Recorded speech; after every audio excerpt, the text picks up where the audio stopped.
მოგესალმებით, დღეს ერთ მართლაც ძალიან უცნაურ, შეიძლება ითქვას, შემზარავ ამბავს უნდა ჩავუღმავდეთ. 1959 წელი საბჭოთა კავშირი ურალის მთები. დიახ, ადგილით საკმაოდ მისტიკურია, ხოლო სიახლის მთა, რასაც ადგილობრივები მანსები, სიკვდილის მთას უწოდებენ. და აი აქ 9 გამოცდილი მოთხილამურე, სტუდენტები ძირითადად, იგორ დიატლოვის მეთაურობით მიდიან ექსპედიციაში და უბრალოდ კრებიან. თებერვლის ძალიან ცივი ღამეა, ტემპერატურა -20 გრადუსს აღწევს. და უცებ რაღაც ხდება. ეს ხალხი შუა ღამისას, შიგნიდან ჭრის თავის კარავს. შიგნიდან, რატომ შიგნიდან? აი ეს არის ერთ-ერთი პირველი უცნაურობა. და გარბიან გარეთ, გამყინვარებაში. თან როგორ გარბიან? თითქმის შიშვლები, ზოგი ფეხშიშველი, ზოგი მხოლოდ წინდებით. ეს ხომ სრულიად ალოგიკურია, მით უმეტეს გამოცდილი მოლაშქრებისთვის. რაღაცამ ძალიან უნდა შეგაშინოს, რომ ასე მოიქცე. აქვე უნდა ვახსენოთ იური იუდინის, ხო? მე-10 წევრი. დიახ, იუდინი ავადმყოფობის გამო ექსპედიციას ადრე გამოეთიშა. შეიძლება ითქვას ამან გადაარჩინა. ის ერთადერთია, ვინც ცოცხალი დარჩა. მაშველებმა, როდის დაიწყეს ძებნა? ისინი ხომ დათქმულ დროს არ დაბრუნდნენ? კი, დაახლოებით 1 კვირის დაგვიანების შემდეგ 20 თებერვალს დაიწყო ძებნა და 26 თებერვალს იპოვეს პირველი ნიშანი, სწორედ ის მიტოვებული კარავი. შიგნიდან გაჭრილი და ნივთები შიგნით იყო. ყველაფერი შიგნით იყო. ტანსაცმელი, ფეხსაცმელი აღჭურვილობა, თითქოს რაღაც მომენტალური პანიკური რეაქცია ჰქონდათ. და მე ნაკვალევი, ახსენეთ რომ კვალი იპოვეს. დიახ, კარვიდან დაახლოებით კილომეტრ ნახევარში ტყისკენ მიმავალი ნაკვალევი. 9 წვილი და ისევ ის უცნაურობა, ფეხშიშველი ან ხოლო წინდებში.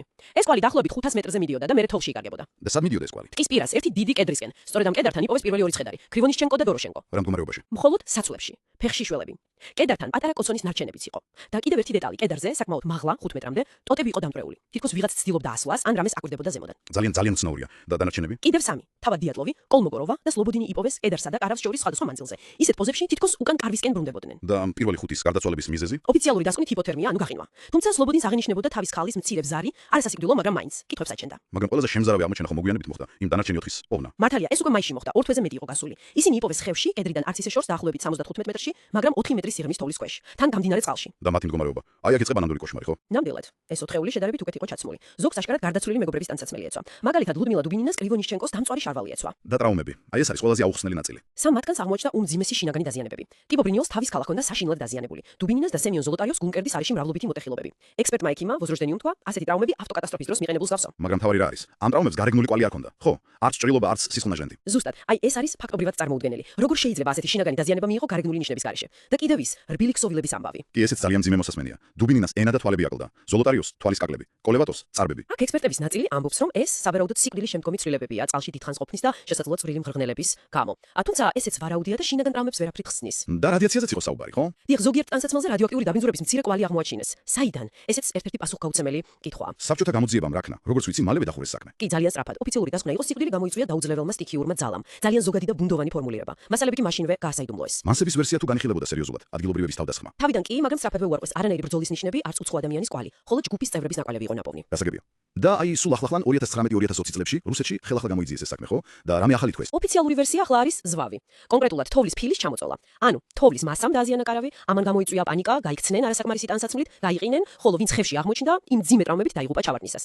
ამას ამყარებს ის შვეიცარიული კვლევაც არა 2021 წლის. მახსოვს რაღაც დისნეის მულტფილმის ალგორითმიც კი გამოიყენეს თოვლის სიმულაციისთვის. დიახ, გამოიყენეს და აჩვენეს, რომ თეორიულად გარკვეული ტიპის მცირე ზვავს, ეწოდება ფილის ზვავს, შეეძლო მსგავსი შედეგის გამოწვევა იმ კონკრეტულ ფერდობზე. მაგრამ ამ ზვავის თეორიასაც ყავს მოწინააღმდეგეები თან საკმაოდ ბევრი. რა თქმა უნდა, თავარი არგუმენტებია. შემთხვევის ადგილზე ზვავის კლასიკური აშკარა ნიშნები არ აღმოჩნდა. ფერდობის დახრილობაც არ არის ისეთი, რომ ზვავშაშის ზონად ჩაითვალოს. მით უმეტეს, დიატლოვის ჯგუფის გამოცდილების გათვალისწინებით, ისინი ასეთ ადგილას კარავს არ გაშლიდნენ. ზოგი იმასაც ამბობს, რომ ნაკვალევი არ გავდა პანიკურ გაქცევას, უფრო მოწესრიგებულ უკან დახევას გავდა. მოკლედ, ზვავიც ბოლომდე ვერ ხსნის ყველაფერს. რა სხვა ვერსიები არსებობს, თუნდაც ძალიან მოკლედ რომ თქვათ.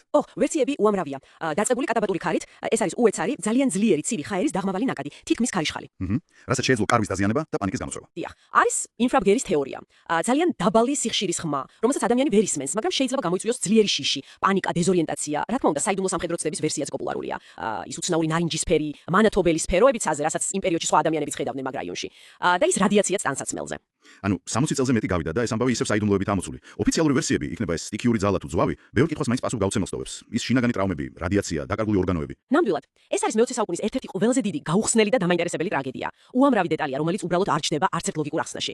და ბოლოს მინდა პირდაპირ თქვენ გეკითხოთ ჩვენს მსმენელებს. როგორ ფიქრობთ, რა მოხდა სინამდვილეში იმ ღამეს ხოლად სიახაზე, სიკვდილის მთაზე? რა თეორია გეჩვენებათ თქვენ ყველაზე დამაჯერებლად? გაგვიზიარეთ თქვენი მოსაზრებები.